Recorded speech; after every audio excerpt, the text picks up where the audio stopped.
Hi guys, it's Nicole. Welcome back to my channel for another video. So today is obviously last day of February, so I'm going to do my February wrap up. Now, February was kind of a disappointing month because like I mentioned in my last video, I got sick, so I didn't really have the motivation to read. I barely had the energy to do anything because of how sick I was. So I did manage to read 4 books, which is still something.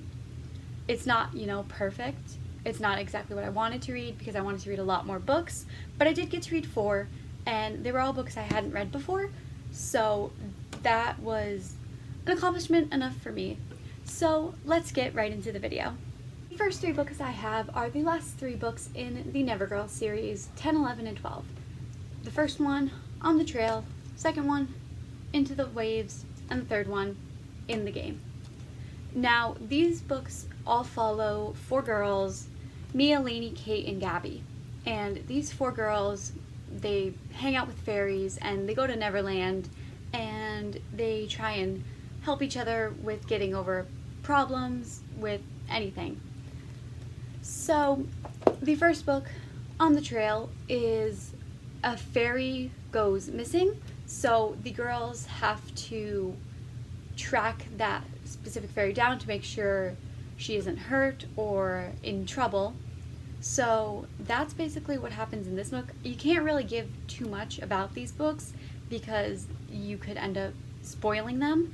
So main basis for this book is the fairy goes missing. The second book, Into the Waves, this one is about Lainey, who gets a new goldfish, but she ends up sticking her goldfish in the river and it ends up jumping out of the bowl with a little bit of help. So the girls get the fairies' help to help her find Lainey's goldfish.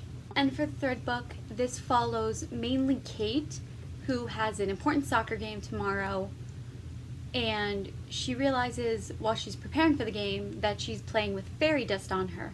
So when she makes a big leap into the air, they all expect her to be able to do that again, so she realizes she needs more fairy dust, which ends up making big problems for very big reasons. And so that's that one. These 3 were solid books. They were, decent. I gave all of them 3 out of 5 stars, I believe. I don't think I gave anyone a higher one. They were all good books. I finally finished the series of the ones I had, and I don't plan on buying any more of them because they were okay.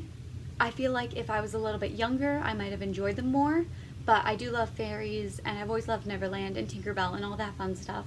So I did enjoy them, but they were just mainly okay books, and I feel like that's just because I feel like I'm a little too old to be reading them. I feel like they're meant for a younger audience because of the topics involved in them, but they were still decent books. So if you're interested, you should definitely check them out. The last book I read is Heart-Shaped Box by Joe Hill.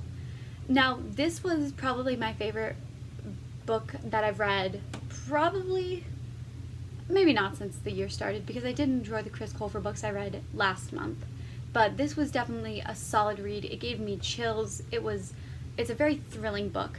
Now, you do have to be aware of, there's very harsh topics, there's very harsh language, and there is mentions of suicide and depression, and there are mentions of sexual assault and all kinds of things like that. So just be aware if you go into this book. There are definitely topics mentioned of those certain things.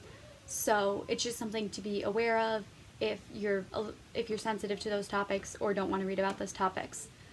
But it was a very solid book. It was very thrilling and it had me hooked to the very end. But main synopsis of this book is it follows a man named Jude. At least I believe that's how you pronounce it. I could be wrong. But he's this famous rock star, and it follows him and his current girlfriend, which he calls Georgia, but her name is Mary Beth. And it follows these two, and Jude ends up buying a dead man's suit from an auction place, and it turns out that it is haunted, but Jude realizes it's for a different reason, and he was meant to buy the suit. It was given to him so that the dead man could haunt him because supposedly of what happened between him and his ex-girlfriend, which I can't tell too much about because I feel like that'll give spoilers to the book. But it was definitely a very, very thrilling book, and I highly recommend it if you're looking for something creepy. I read it because, you know, I thought it'd be a little bit Valentine's Day themed. It really wasn't Valentine's Day themed like I was expecting it to be. I guess I wasn't really expecting it to be after I read the back cover, but it was definitely still a very good book, and I'm very glad I read it because I've had this book forever and I never got around to reading it.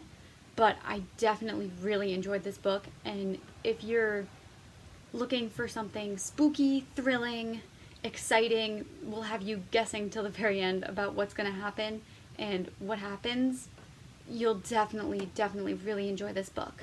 And I highly recommend you pick this up. It's definitely worth the read, I believe. Alright, so there you have it. That's what I read in February. It's not a lot, but considering how sick I was, I'm proud that I actually got to read the 4 books I did. I wanted to read more, but I'm not upset that I didn't get to read more because obviously my health is important and I needed to focus on that and getting better. I'm hoping March will be a better reading month and I can read some more books and read some exciting stuff. I'm still not sure what I'm going to read in March.